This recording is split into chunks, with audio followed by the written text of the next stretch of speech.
everyone, this is Jason. We're going to look at how to do some composition of functions. So these are similar to the examples you're going to see in one of your lessons. So quickly here, this one, you're given another function, f of x equals something, but then you're told g of x, and then you're asked to find g of x. So really the f function is not necessary because all you're worried about is the g function. So here we're finding g of x. So that means we're finding g of x squared minus 6. So we're just plugging in into the function the same function. So we've got x squared minus 6 squared minus 6. And so now you have to use one of the techniques you've learned to multiply polynomials. So this will be x squared minus 6 times x squared minus 6. And then we'll just multiply this out. So that's going to be x to the 4th power minus 12 x squared plus 36 minus 6. Now, if you don't remember how to do that, you can go back and see some other lessons, review some other things. So then we just need to simplify what we can simplify.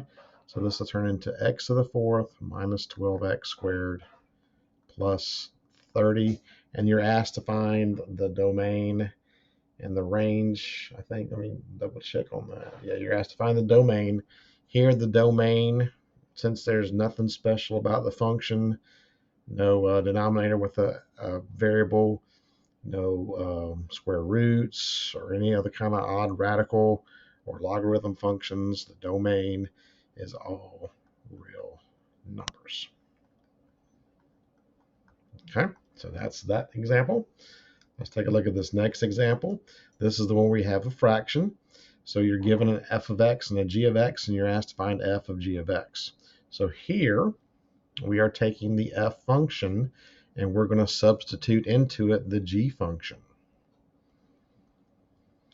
So that means anywhere we see x, we're going to replace it with, or anywhere we see x, we're going to replace it with the g expression. So we got f over x minus 2 plus 3. Now we just need to simplify this, get a common denominator, and then see where it goes from there.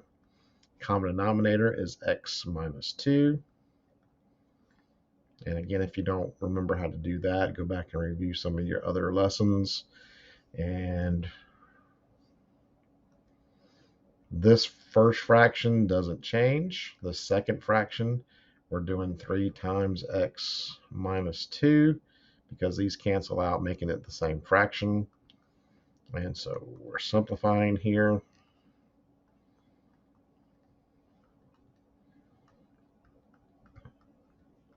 And because we have the common denominator now, we're just combining like terms in the numerator.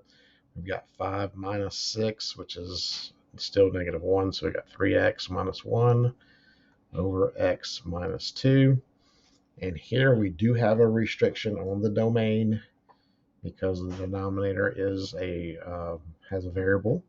So that means x cannot equal 2. So it's all reals except x cannot equal 2.